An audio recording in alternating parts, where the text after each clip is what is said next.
흔히 기독교를 체험의 종교라고도 하는데요. 근데 기독교인들의 그 성경을 이해하는 데 있어서 사실 가장 큰 문제는 각자가 자기의 체험의 바탕에서 성경을 이해하는 습관입니다. 그러니까 체험의 종교라고 하는데 그게 가장 큰 문제가 됩니다. 체험에 비추어서 성경을 해석하는 것은 굉장히 위험합니다. 왜냐하면 첫 번째로는 그 성경의 범위를 넘어갈 수가 있기 때문입니다. 그래서 완전히 반대로 이해가 될 수도 있습니다. 성경 그 계시의 가르침이 무엇인지는 생각하지 않고 직접 하나님께로부터 받은 그 영감이 있다고 하고, 그리고 체험을 그 성경 위에다가 올려놓게 되면은 광신주의로 흐를 수가 있습니다. 그리고 또 기독교와 유사하지만 다른 종교, 유사 종교가 돼버리는 거죠. 카톨릭이 그런 경우입니다. 그들은 전통이나 교회의 가르침을 성경 위에 올려놓았습니다. 성경은 하나님 말씀인데 하나님 말씀 위에 자기들의 전통을, 그리고 그 교회의 가르침, 교황의 말, 이런 것들을 올려놓아 버린 겁니다. 그래서 이 마리아의 승천설이라든가 이런 것들을 그들은 이제 믿는 거죠.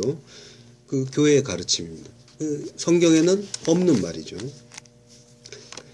그런데 그것들이 교황에 의해서 인정됐기 때문에 그들은 그걸 믿고 있습니다.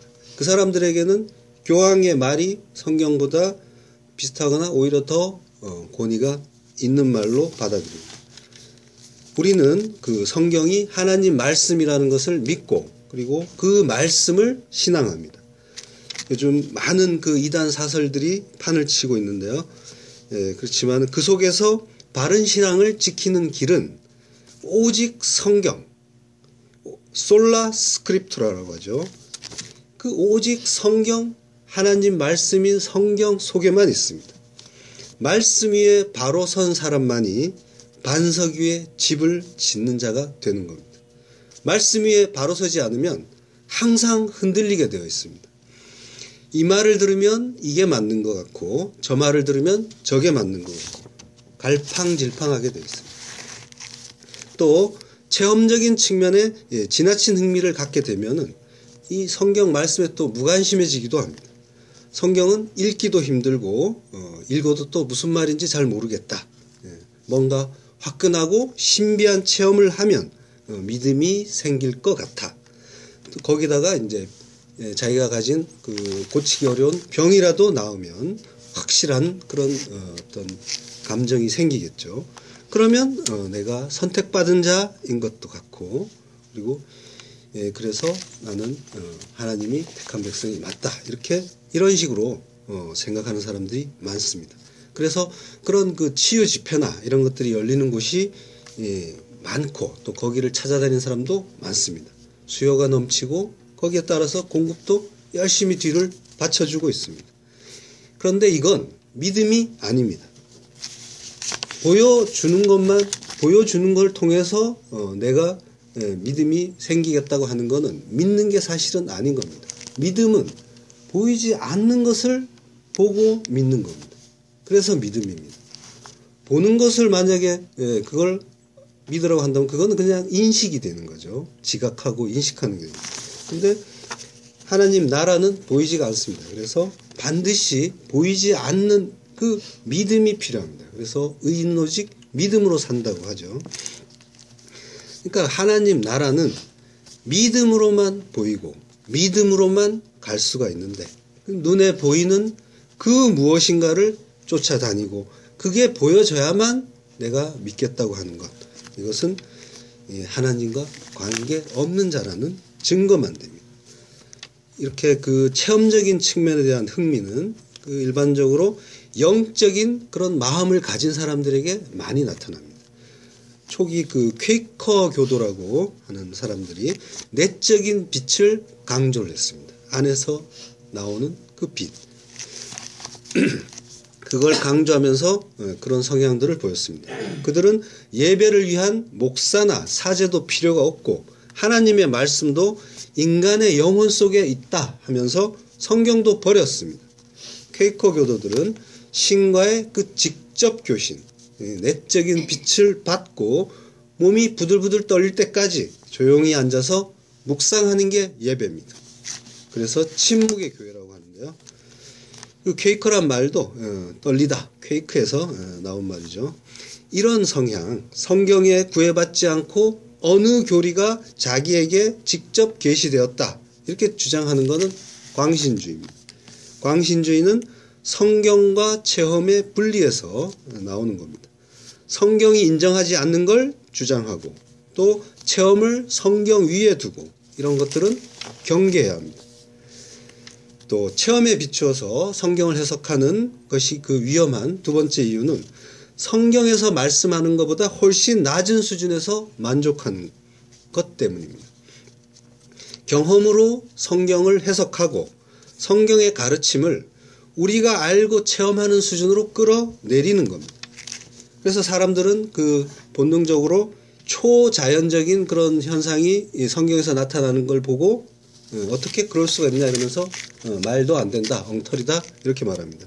동정녀가 어떻게 아이를 낳느냐, 바다가 어떻게 갈라지느냐, 하늘에서 어떻게 먹을 것이 내려오느냐, 못 믿겠다는 겁니다. 사람들은 본능적으로 이렇게 초자연적인 것, 평범하지 않은 것, 무질서를 두려워합니다.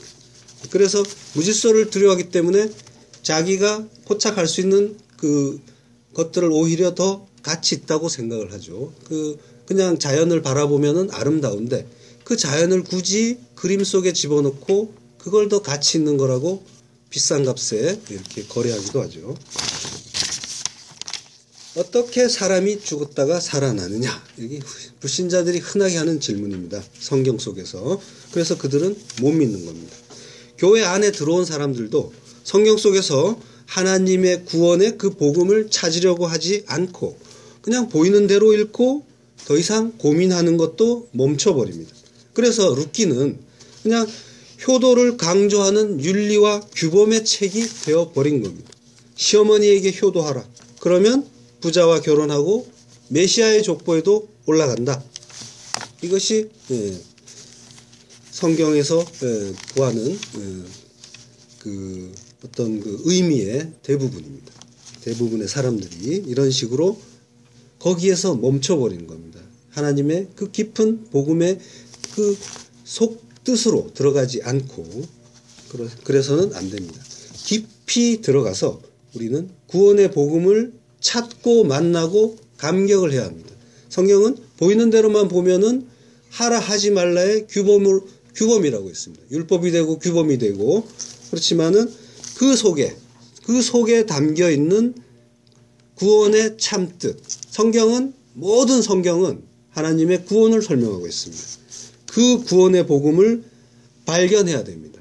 그걸 발견하는 것을 어려워하거나 귀찮아한다면은 굳이 교회에 나올 필요가 없는 겁니다. 절에 가도 상관이 없습니다. 스님의 설법도 그 정도는 합니다. 예전에 제가 우연히 이제 어떤 이단 목사를 만난 적이 있는데요. 그 사람이 자기 신분을 밝히지 않았기 때문에 저는 그 사람이 누군지 몰랐습니다. 그 사람은 수많은 성경 구절을 암송하면서 저에게 성경을 설명했습니다. 아마 성경을 제대로 몰랐다면 저는 그 사람을 존경했을지도 모릅니다. 그런데 그 사람은 성경의 가르침을 가끔씩 거꾸로 해석했기 때문에 저는 현혹되지 않을 수가 있었습니다.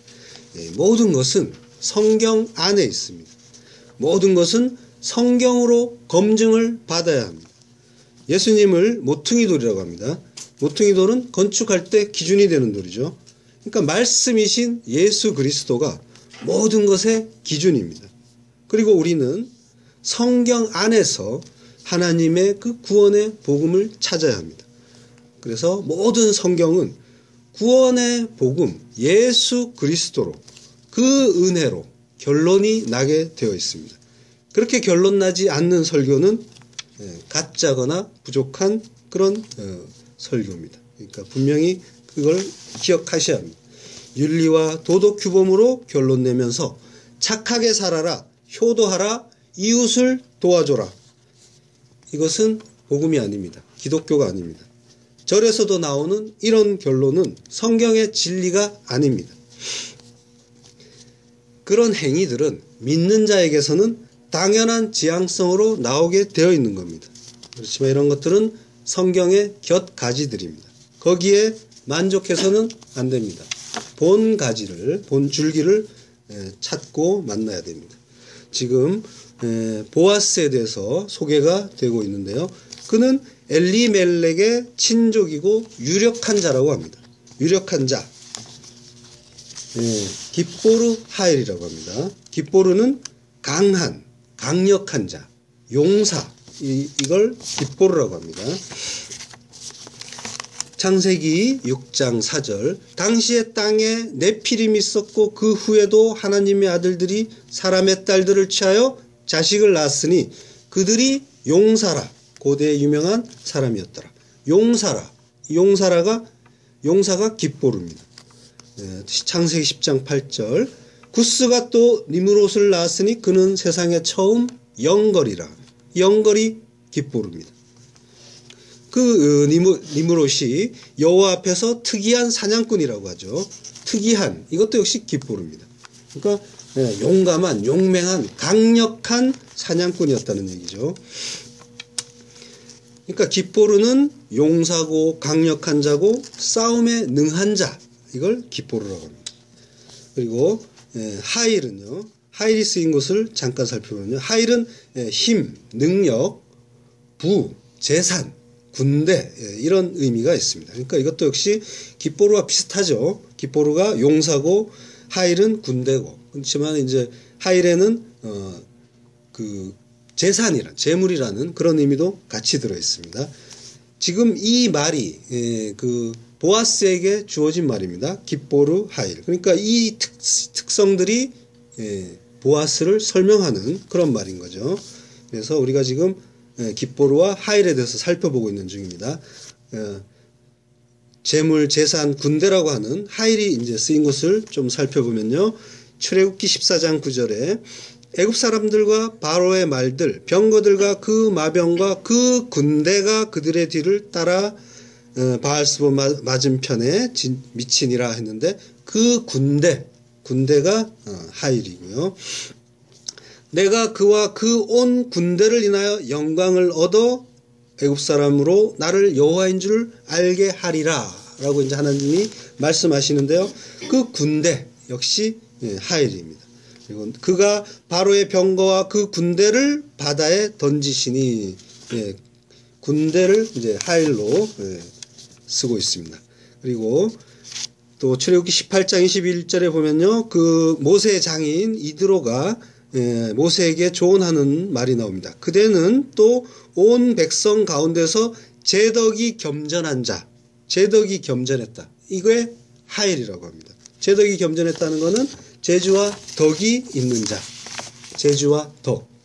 이것도 역시 보아스의 어떤 특징이 되는 겁니다.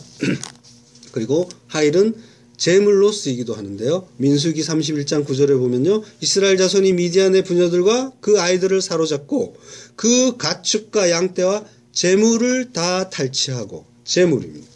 그리고 창세기 34장 29절에 그 모든 제물을 빼앗으며 그 자녀와 아내들을 사로잡고, 이렇게 하는데 제물이 하일입니다. 그러니까 하일은 제물, 그러니까 부유한 그 어떤 부자라는 부를 이제 뜻하는 말이고요. 또 능력, 군대, 이런 의미가 있습니다. 그러니까 깁보르나 하일은 따로따로 이렇게 쓰이면서 어떤 용사나 군대나 능한 자, 부자, 재물 이런 그 의미를 주는데 깁보르와 하일이 함께 쓰인 겁니다. 보아스에게. 그러니까 굉장히 보아스는 강한 자고 능력이 있는 그런 자라는 거죠. 그리고 이스라엘 사람들에게 이 깁보르 하일이라는 말은 거의 메시아와 같은 수준의 말입니다. 사사로서 그 이스라엘을 구한 기드온이나 입다도 그런 호칭을 들었습니다. 근데 이제 그 여호와의 사자가 기드온을 찾아와서 기드온에게 큰 용사야라고 이제 부르는데요. 큰 용사야, 이게 깁보르 하일입니다. 근데 얄궂게도 이때 기드온이 하던 일은 용사적인 그런 용사다운 그런 일이 아니라 조금 그 겁쟁이 같은 일이었죠. 포도즙 틀에 숨어서 밀을 까고 있었습니다.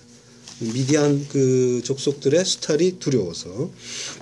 그러니까 기드온에게서는 사실 용사로서의 그런 면모는 전혀 찾아볼 수가 없는 그런 상황에서 하나님이 여호와의 사자 여호와이신 예수 그리스도 성자 하나님이 나타나셔서 그 사람에게 큰 용사 깁보르 하일이라고 불러주셨던 겁니다. 그러니까 우리가 이 성경을 통해서 이 용사에도 두 종류가 있다는 걸 알 수가 있습니다. 그러니까 하나님 나라의 용사가 있고 세상의 용사가 있는 거죠. 그러니까 네피림이나 니므롯이나 이런 이 세상의 깁보르 용사들은 자기의 힘과 열심과 노력을 근거로 해서 성취하고 차지하는 그런 호칭이 됩니다. 반면에 하나님 나라의 깁보르는 하나님이 함께 하시느냐 아니냐의 문제로 결정이 되는 겁니다. 기드온은 겁장이었습니다. 근데 하나님이 나타나셔서 큰 용사라고 불러주셨죠. 그때 정확하게 뭐라고 하셨냐면요. 큰 용사여 여호와께서 너와 함께 계시도다. 그러니까 이 기드온은 하는 짓은 전혀 용사가 아니었는데 깁보르 하일이 아니었는데 하나님이 이렇게 불러주신 이유는 하나님이 함께 계시기 때문에 네가 깁보르 하일 큰 용사라는 말씀입니다. 깁보르 하일 하나님이 칭하시는 그 용사는 뭔가 잘해서가 아닙니다. 하나님이 함께 하시기 때문입니다. 근데 그 하늘의 그 깁보르 하일은 반드시 그 존재가 비워지고 그 존재가 부정이 되는 일이 전제가 되어야 합니다. 그래야 하나님이 함께 하실 수 있기 때문입니다. 내가 부인되고 하나님과 온전히 함께 할 때 하나님이 나를 통치하실 때 나는 어떤 대적에게도 승리하는 깁보르 하일이 되는 겁니다. 어린 소년 다윗이 거인 골리앗을 이기는 것도 바로 그런 이유 때문입니다. 사무엘상 17장 45절 다윗이 블레셋 사람에게 이르되 너는 칼과 창과 단창으로 내게 오거니와 나는 만군의 여호와의 이름 곧 내가 모욕하는 이스라엘 군대의 하나님의 이름으로 내게 가노라. 만군의 여호와의 이름 내가 모욕하는 이스라엘 군대의 하나님의 이름 이걸로 간다고 합니다. 그러니까 다윗이 싸우는 것이 아니라 하나님이 싸우시는 겁니다. 그래서 다윗이 그 거인 골리앗을 쓰러뜨리는 겁니다. 물론 이때 승리는 우리가 세상의 그 어떤 우리의 시각으로 보는 그런 눈으로 보이는 남을 이기고 죽이고 승리하는 그런 승리가 아니라 영적인 승리를 사실은 이야기하고 있습니다. 그걸 이해하기 쉽게 이 그림으로 보여주고 있는 거죠. 역사 속에서 하나님이 여러 가지 전쟁들을 통해서 하나님이 이기시는 영적인 전쟁의 실체를 이런 기드온의 전쟁이라든가 다윗의 전쟁이라든가 여러 가지 전쟁을 통해서 보여주는 겁니다. 그러니까 사실 따지고 보면 하나님의 용사 하늘의 그 깁보르는 인간이 아니라 하나님 자신이기도 합니다. 신명기 10장 17절 너희의 하나님 여호와는 신의 신이시며 주의 주시오 크고 능하시며 두려우신 하나님이시라. 능하시며 깁보르입니다. 하나님에 대해서 깁보르를 이렇게 사용할 때는 주로 자기 백성을 위해서 싸우시는 하나님 능하시고 그리고 능력이 있으며 전쟁에 능하신 그 전사 용맹하고 맹렬한 그 용사로서의 하나님을 뜻합니다. 시편 24편 8절 영광의 왕이 니시뇨 강하고 능한 여호와시오 전쟁에 능한 여호와시로다. 강하고 능한 여호와 전쟁에 능한 여호와 깁보르입니다. 능한 강한 용사 여호와 전쟁의 용사 여호와라고 해도 되는 말입니다. 이사야 42장 13절 여호와께서 용사같이 나가시며 전사같이 분발하여 외쳐 크게 부르시며 그 대적을 크게 치시리로다. 여호와는 용사, 깃보로로 이 대적을 쳐서 이기시는 분입니다. 그런데 그 하나님은 누구와 싸우실까요? 우리가 지금까지는 그 하나님이 우리를 도와서 사탄 마귀 세력과 교회의 대적을 물리치고 이스라엘 백성들의 적들을 물리치고 그리고 하나님 나라를 세우신다, 건설하신다 이렇게 알고 있었지만 사실은 우리가 이제 알죠. 사탄 마귀는 알고 보면 대적이 아니라 그저 피조물일 뿐입니다. 하나님이 부리시는 도구 중에 하나일 뿐입니다. 그들은 어떤 소용이 있어서 그 해야 할 일이 있어서 잠시 쓰임을 받고 있는 존재고요. 때가 되면 하나님 말씀 한마디에 무적행에 갇히게 될 그런 존재입니다. 우리가 두려워할 존재가 전혀 아닙니다. 그리고 사탄 마귀는 하나님의 상대가 절대로 아닙니다. 그들은 피조물일 뿐입니다. 사사기에 보면요. 이스라엘이 패역할 때마다 또 미디안, 암몬, 모압 등 여러 나라들이 쳐들어옵니다. 이스라엘을 공격해서 괴롭히는 자, 이스라엘은 교회라고 했죠. 그러니까 교회를 괴롭히는 자들이 대적입니까?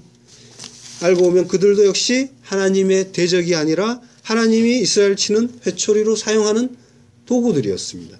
이스라엘이 출애굽할 때 에돔이나 모압 땅을 싸우지 못하게 하셨죠. 그들과 나중에 회초리로 써먹으려고 보호하셨던 겁니다. 진짜 대적은 아닙니다.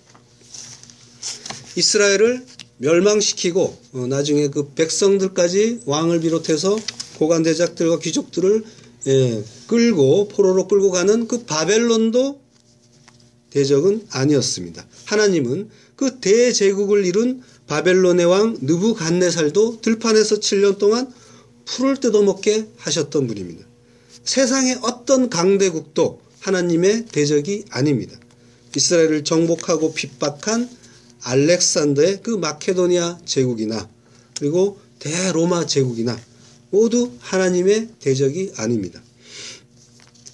우리가 그 역대하 20장을 보면요. 우리가 인생에서 겪는 이 전쟁의 실체를 엿볼 수가 있는 대목이 있습니다. 역대하 20장 15절 야하시엘이 가로되 온 유다와 예루살렘 거민과 여호사밧 왕이여 들을지어다. 여호와께서 너희에게 말씀하시기를 이 큰 무리로 인하여 두려워하거나 놀라지 말라. 이 전쟁이 너희에게 속한 것이 아니요 하나님께 속한 것이니라. 내일 너희는 마주 내려가라. 저희가 시스 고개로 말미암아 올라오리니 너희가 골짜기 여기 여루엘 들 앞에서 만나려니와 이 전쟁에는 너희가 싸울 것이 없나니 항오를 이루고 서서 너희와 함께한 여호와가 구원하는 것을 보라. 유다와 예루살렘아 너희는 두려워하며 놀라지 말고 내일 저희를 마주 나가라. 여호와가 너희와 함께하리라. 모압과 암몬이 유다를 치러 왔을 때 여호사밧 왕이 놀라서 백성들에게 금식 기도를 명했습니다. 이에 모든 백성들이 모여서 함께 기도할 때 여호사밧 왕이 하나님께 간절하게 기도를 했습니다. 뭐라고 기도했냐면요. 우리를 치러 오는 이 무리를 우리가 대적할 능력이 없고 어떻게 할 줄도 알지 못하옵고 오직 주만 바라보나이다. 이렇게 기도했습니다.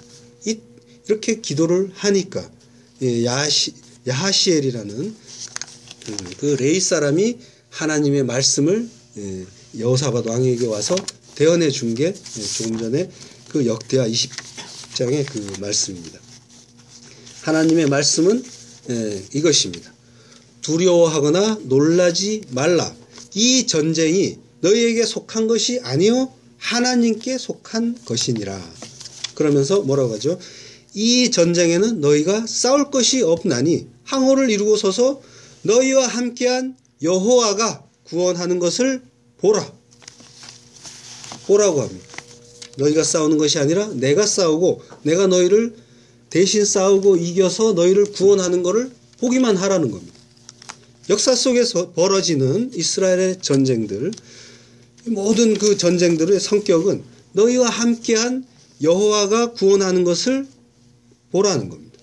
이걸 알기 위해서 벌어지는 전쟁들이 이 역사 속의 모든 전쟁이라는 겁니다.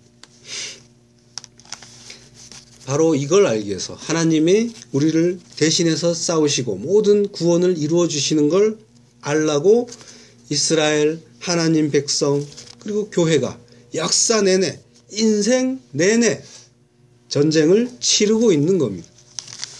거기에서 우리는 우리가 대적할 능력이 없고 어떻게 할 줄도 알지 못하고 오직 주만 바라보나이다 라는 그런 기도를 해야 하는 겁니다. 하나님은 이 기도, 이 고백을 듣기를 원하십니다. 내가 한번 해보겠다고 아둥바둥 매달렸는데 우리는 내가 전혀 그럴 능력이 없다는 걸 아는 겁니다. 그래서 그때 하나님 도와주세요라고 외치는 겁니다. 이 고백을 듣고 하나님이 기쁘게 앞으로 나서 주시는 겁니다. 역시 안 되겠지. 내가 싸워주겠다. 너희는 가만히 있으면서 너희와 함께한 내가 구원하는 것을 보기만 해라. 내 백성들아 너희는 두려워하지 말고 놀라지 말고 나만 믿어라. 나만 의지해라. 이 말씀을 하나님은 하고 싶으신 겁니다. 우리 교회에. 모든 전쟁은 하나님의 전쟁입니다. 그러니까 하나님만 의지하라는 것이 하나님의 뜻입니다. 천국에서 영원히 함께할 하늘 백성에게 하나님만 의지하라는 것을 역사 속에서 시청각 교육으로 배우게 하고 깨닫게 하시는 것이 성경에서 나오는 그 전쟁들이고 역사 속에서 나오는 모든 전쟁들이고 우리가 인생에서 겪는 모든 전쟁들의 실체인 겁니다. 그렇다면 하나님의 진정한 대적은 누구고 하나님은 정말 누구와 싸우시는 걸까? 하나님은 신이기 때문에 나머지 모든 존재는 피조물이기 때문에 이 대적이나 싸운다는 말이 합당하지 않을 수도 있습니다. 그렇지만은 하나님은 분명히 기뻐오르십니다. 그래서 싸우십니다. 하나님이 역사 내내 싸우는 그 적이 분명 있습니다. 그 대적이 누구냐면요. 그 대적은 사실 바로 교회입니다. 하나님의 진정한 대적은 교회입니다. 우리는 그 하나님이 나를 도와주시는 분, 나를 도와주셔서 내 삶, 이 인생을 살찌게 해주시는 분, 잘되게 해주시는 분, 하나님은 내 편, 이런 나 중심의 인본주의의 그런 패러다임에 익숙해 있기 때문에 내가 하나님의 대적이라는 말이 와닿지가 않을 수도 있습니다. 그러나 하나님의 진정한 대적은 교회고요. 구원받은 백성입니다. 하나님이 말씀의 검을 들고 당신의 백성들을 찾아오셔가지고 그들을 죽이는 전쟁을 사실은 치르고 계신 겁니다. 하나님 백성이란 자들이 스스로 하나님이 되어서 온통 자기중심적인 존재로 살고 있기 때문에 하나님은 그들을 죽여서 하나님께 완전히 의존하는 하나님 절대 의존적 존재로 만들으셔야 합니다. 왜냐하면 영원히 천국에서 함께 살 존재이기 때문에 그렇게 죽여가야 하는 겁니다. 이 성도의 옛사람이 옛사람을 죽이고 새 사람을 살아나게 하셔야 합니다. 그래야만 이 땅에서 다시는 선악과를 먹는 일도 없고 천사들이 반역을 저지르는 일도 없기 때문입니다. 이 모든 과정을 하나님이 우리를 구원하시고 말씀으로 우리를 찔러 죽이는 그 모든 과정, 그래서 옛사람을 완전히 죽여가는 그 과정을 복음이라고 합니다. 한마디로 복음은 진짜 하나님이 가짜 하나님에 대해서 전쟁을 선포하고 수행하고 계시는 일입니다. 내가 너희들을 다 죽여버리겠다. 이것이 하나님의 전쟁이고 복음인 것입니다. 하나님이 교회를 상대로 우리를 상대로 전쟁하시는 게 복음입니다. 우리 안에서 하나님은 옛사람과 전쟁을 하고 계십니다. 그런 이유로 참된 복음, 참된 말씀이 내 안에 들어오면 옛사람이 거기에 찔려서 피 흘리면서 아파합니다. 그렇지만은 새 사람이 살아나면서 기뻐하는 경험도 함께 나타납니다. 이것이 뒤섞여서 나타납니다. 때로 아프고 괴롭고 때로 기쁘고 이런 혼란이 한동안 계속되는 겁니다. 그래서 내가 도대체 구원받은 백성이 맞는가 이런 그 의구심이 나타나는 겁니다. 이것이 구원받은 백성, 정말로 하나님의 택함을 받은 백성이라면 누구나 이런 혼란의 딜레마에 괴로워하는 것이 맞습니다. 우리는 그 옛사람이 죽지 않으면 절대로 천국에 들어갈 수가 없습니다. 그렇지만은 우리 스스로는 절대로 죽을 수가 없습니다. 그래서 하나님이 직접 죽여주시는 겁니다. 칼을 들고, 말씀의 칼을 들고. 그게 복음입니다. 우리를 하나님이 직접 죽여주시는 것. 그것이 복음입니다. 우리는 하나님을 믿는다고 하면서도 여전히 그 하나님을 이용해 세상의 것들을 얻기를 바랍니다. 이 세상에서 잘 되기를 바랍니다. 현재 내 상황이 마음에 안 든다는 겁니다. 전지전능하신 하나님이 우리에게 가장 좋은 것으로 주셨거나 또는 허락하셨을 이 상황, 현재 내 상황이 마음에 안 든다고 괴로워하는 것이 이 구원받았다고 하는 이 성도의 여전한 불신앙입니다. 또한 우리는 자신의 행위를 보태서 하나님께 점수를 따고 싶어 하기도 하고요. 또 그게 여의치 않으면 다른 사람을 비난하고 비판해서 깎아내리고 그 반대로 내가 높아지기를 바라기도 합니다. 그런데 그 모든 거짓된 행위를 부숴주시고 예수의 피 공로만 의지하게 만들어주러 성자 하나님이 직접 이 땅에 오신 것입니다. 그게 기쁜 소식입니다. 이제 이러한 그 하나님의 열심과 수고로 우리의 그 수고하고 무거운 짐을 예수의 십자가 앞에 다 내려놓을 수 있게 되었습니다. 이것이 기쁜 소식입니다. 나라는 존재의 위상과 영광을 지키기 위해서 그토록 속박된 삶을 살았는데 이제 진리가 나를 자유케 해주시니 이것이 기쁜 일입니다.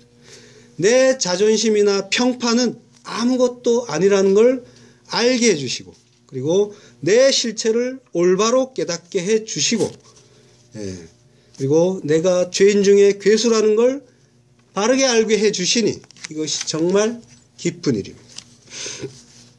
하나님은 하나님 백성들을 사로잡고 있던 나 중심의 인본주의를 공격하십니다. 하나님의 전쟁의 실체는 바로 이것입니다. 이렇게 올바른 하나님의 말씀이 교회에 떨어질 때 종교가 되어버린 가짜 교회는 붕괴하고요. 가짜 신자들은 달아나고 가짜 종교 행위들은 하나 둘씩 사라지고 인간들이 만들어 놓은 가짜 복음은 쫓겨갑니다. 하나님의 그 전쟁에서 전쟁터는 하나님이 택하신 하늘 백성 아닙니다. 마음속입니다. 전쟁의 양상은요. 하나님이 그 눈과 귀를 열어준 그 하늘 백성들을 말씀의 검으로 공격하시고요. 하늘 백성들은 그 검에 의해서 옛사람이 난도질 당하고 도륙당하는 것입니다. 그 과정에서 하늘 백성들은 괴롭다고 비명을 질러대기도 합니다. 그렇지만 하나님이 이겨야 내가 삽니다.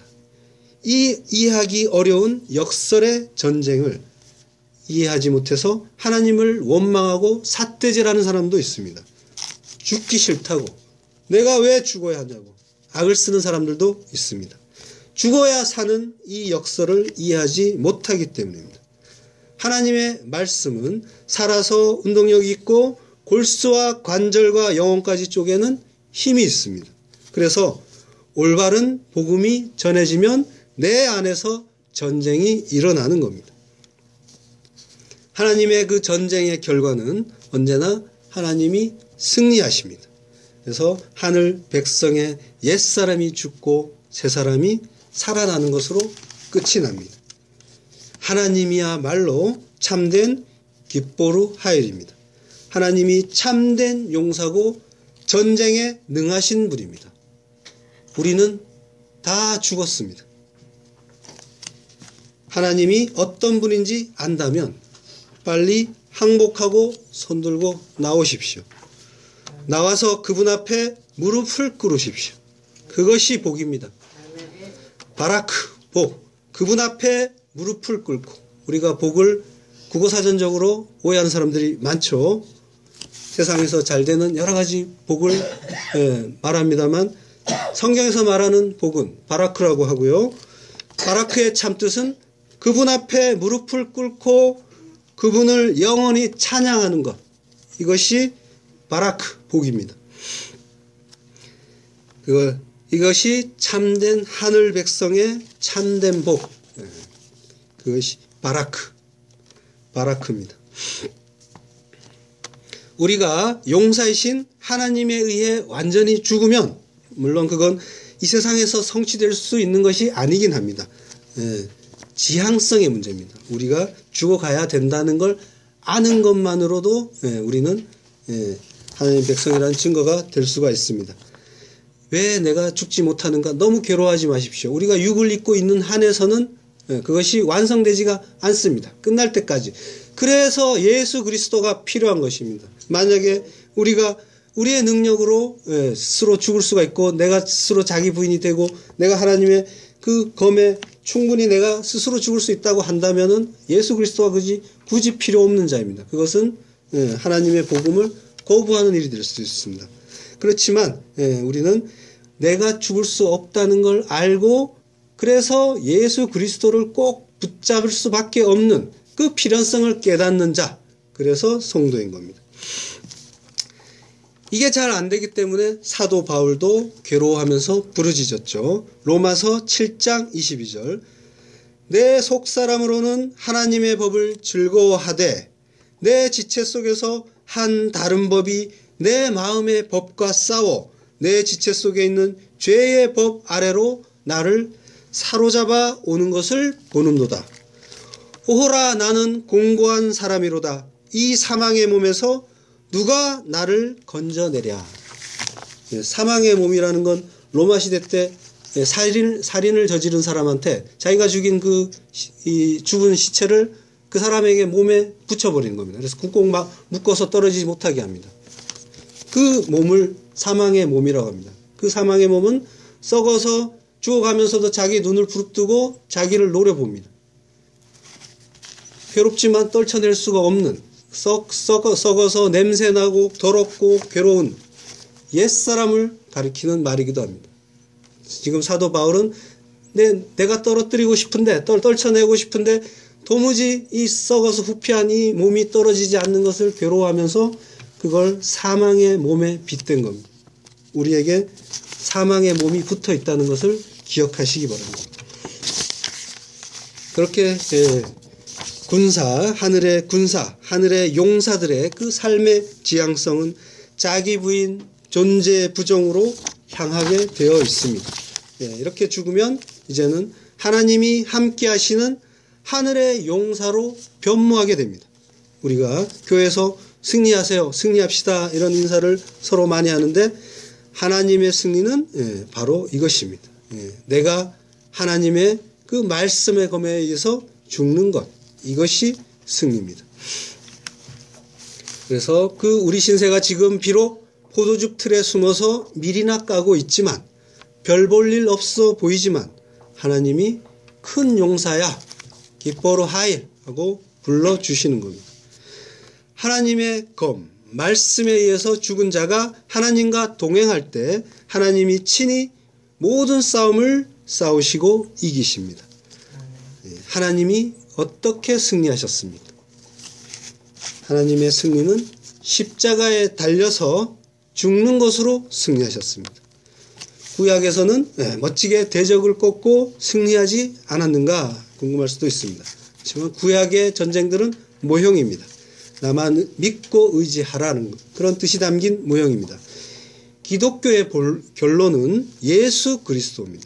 예수 그리스도가 답입니다. 하나님을 믿는다면서도 말씀은 마음에 드는 것만 골라서 들으면 안 됩니다. 부분적으로 보아서도 안 되고 전체적으로 하나님의 참뜻을 분별하면서 보아야 합니다. 결론은 예수 그리스도 십자가입니다. 우리의 승리는 바로 이것입니다. 세상에서 높아지고 타인을 압도하는 그런 승리가 아니라 십자가에 달려서 죽는 승리입니다. 낮아지고 섬기고 대신 죽는 승리입니다. 2장에서 남자 주인공 보아스의 이름이 드디어 등장하죠. 지금 이 보아스를 성경 기자가 깁보르 하일이라고 부르고 있습니다. 우리말로 유력한 자라고 했는데요. 이 원어 깁보르 하일, 이건 지금까지 설명드린 것처럼 이스라엘 사람들에게는 훨씬 크고 중대한 의미로 확 다가오는 겁니다. 만약에 이제 우리에게 이 사람은 이순신 같은 사람이다 라고 하면은 눈에 확 들어오죠. 그 의미와 비슷합니다. 아, 이 사람은 대단히 훌륭하고 승리에 능하고 그리고 우리를 구원하는 자구나, 이런 느낌이 확 다가오는 겁니다. 예사로운 그런 글이 아닌 겁니다. 깁보르 하일. 이 이스라엘 사람들이 이 말을 들었을 때 바로 알게 되는 겁니다. 그 이전에 뭘 봤습니까? 나오미와 룻이 그 빈손으로, 텅 빈 손으로 비참한 모습으로 돌아오는 그 장면을 보았습니다. 그 다음에 바로 나온 것이 깁보르 하일 보았습니다. 이걸 보았을 때 이스라엘 사람들은 아, 이제 나오미와 룻이 살았구나. 완전히 절망 속에 빠졌던 두 여자가 구원받겠구나. 이걸 깨달을 수 있습니다. 깁보르 하일은 그런 의미고요. 보아스는 바로 그런 사람이었습니다.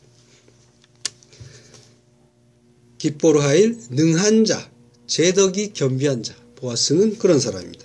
부유하고 능력이 있으며 도탄에 빠진 나오미와 룻의 운명과 맞서서 싸워줄 용사, 그리고 마침내 그들을 구원하는 자. 이것이 보아스입니다. 보아스는 기생 라합의 아들이죠. 역대상 2장 11절, 나손은 살마를 낳았고 살마는 보아스를 낳았고. 보아스의 아버지가 살마라고 합니다. 마태복음에서는 살마를 살몬이라고 하죠. 마태복음 1장 5절, 살몬은 라합에게서 보아스를 낳고 보아스는 룻에게서 오벳을 낳고. 그러니까 보아스를 낳는 라합, 이 라합은 여리고성에서 정탐꾼들을 숨겨준 그 기생입니다. 그러니까 라합은 가나안 족속인 거죠. 그러니까 보아스는 어떻게 보면 혼혈합니다. 가나안 족속과 이스라엘 족속. 가나안 족속은 함족입니다. 그러니까 보아스는 태생적으로 이방인을 이해할 수 있는 그런 사람인 것도 같습니다. 뒤에 그 보아스가 모압 여인 룻에 대해서 관대한 모습을 보여주는데 이러한 정체성이 어느 정도 역할을 했을 수도 있습니다. 물론 이것이 그의 관대함을 폄훼하지는 않습니다. 또 재미있는 거는 그 솔로몬이 성전을 세울 때 성전 앞에 그 주랑 앞에 기둥을 2개 세웁니다. 그 기둥 중에 하나의 이름이 보아스입니다. 하나는 야긴이라고 하고 하나는 보아스라고 하죠. 야긴은 그가 세우리라고요. 보아스는 그에게 능력이 있다라는 뜻입니다. 이 두 기둥의 이름은 하나님을 찬양하는 내용을 담고 있습니다. 그러니까 보아스는 능력이 있는, 이 이름 뜻에서도 능력이 있는 자입니다. 거기에다가 유력한 자, 깁보르 하일이라는 호칭까지 받고 있는 거죠. 이 깁보르 하일이라는 말이 보아스에게 붙여졌는데 보아스는 나중에 룻을 에셰트 하일이라고 합니다. 현숙한 여자라고 부르는데요. 그 이름이 에셰트 하일입니다. 깁보르 하일, 에셰트 하일, 이렇게 조화를 이루죠. 그러니까 이들의 그 신분적인 차이나 여러 가지 그 이질적인 요소들을 이러한 용어로, 이 단어로 연관성을 가지면서 성경 기자가 이어가고 있는 겁니다. 보아스는 그 뒤에 나오지만은 또 넓은 땅을 가지고 일꾼을 두고 추수를 하는 사람입니다. 지주입니다. 추수하는 주인입니다. 자기의 풍요로움을 아낌없이 값없이 나누어 주는 자, 그 사람은 어떤 분을 떠오르게 합니다. 그분은 환난을 완전히 통과하면서 우리에게 풍성한 은혜를 베푸는 분입니다. 그분은 하나님의 은혜를 받기 원하는 자에게 은혜를 베풀고 하나님의 사랑을 받기를 원하는 자를 사랑해 주십니다.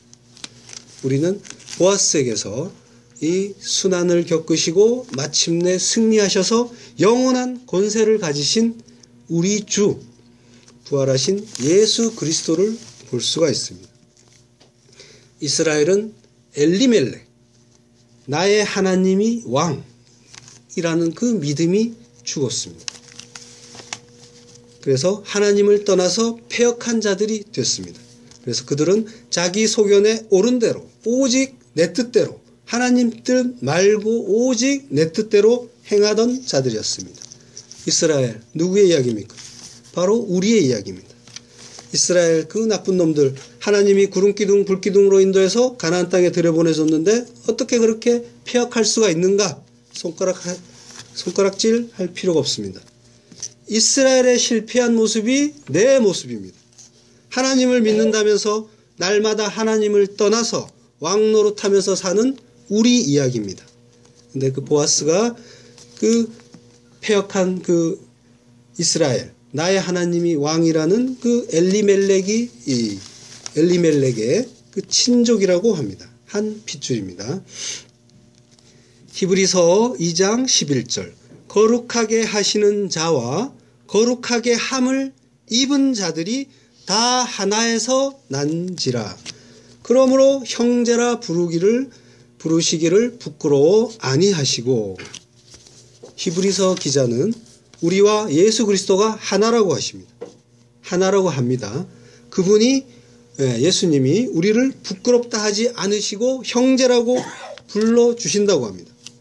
이렇게 엘리멜렉, 내 하나님이 왕이다 하는 그 믿음이 죽고 패역한 이스라엘이지만 우리지만 온전히 하나님과 동행하는 한 분이 있어서 그분이 우리를 친족으로 형제로 한 몸으로 불러주셔서 우리가 모두 그분으로 인해서 하나님의 진노의 심판을 받지 않는 하나님의 자녀가 됐습니다. 그분이 우리를 형제로 혈육으로 불러주심으로 우리는 모두 하나님 안에서 한 형제로 구원받는 은혜를 받는 존재가 된 것입니다. 기뽀르 하일, 유력하고 능하신 그분은 모든 전쟁에서 능하게 승리하는 여호와 니시 하나님입니다.